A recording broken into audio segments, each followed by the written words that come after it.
آج ہم آپ کے لیے ایک اہم موضوع پر ویڈیو لے کر آئے ہیں جس میں امام مہدی علیہ السلام کے کردار اور ان کی فتوحات کے بارے میں بیان کریں گے۔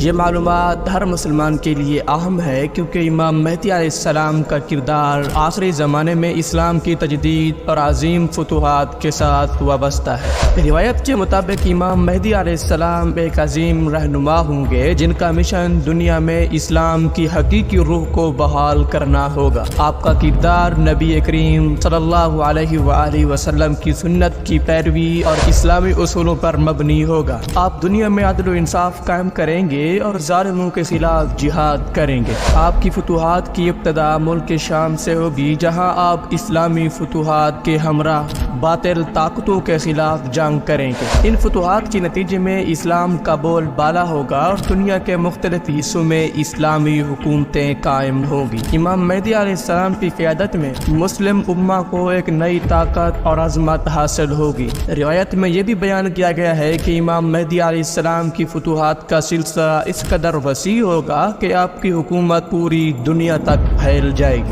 آپ کے دور میں امن و امان اور خوشحالی کا دورہ ہوگا اور دنیا سے ظلم و جبر کا خاتمہ ہوگا۔ آپ کا کردار ایک ایسا مثالی رہنما کا ہوگا جو نہ صرف مسلمانوں کے لیے بلکہ پوری انسانیت کے لیے رحمت ثابت ہوگا۔ آپ کی قیادت میں دنیا ایک نئے دور کا آغاز کرے گی جس میں عدل و انصاف اور امن کا بول بالا ہوگا۔ دوستو، یہ تھا امام مہدی علیہ السلام کا کردار اور ان کی فتوحات کا مختصر بیان۔ ان کی قیادت اور فتوحات کے بارے میں جان کر ہمیں یہ احساس ہوتا ہے کہ امام مہدی علیہ السلام کا دور دنیا میں امن اور خوشحالی کا دور ہوگا۔ امید ہے کہ آپ کو اس ویڈیو سے اہم معلومات حاصل ہوئی ہوگی۔ مزید ویڈیوز کے لیے ہمارے چینل کو سبسکرائب کریں۔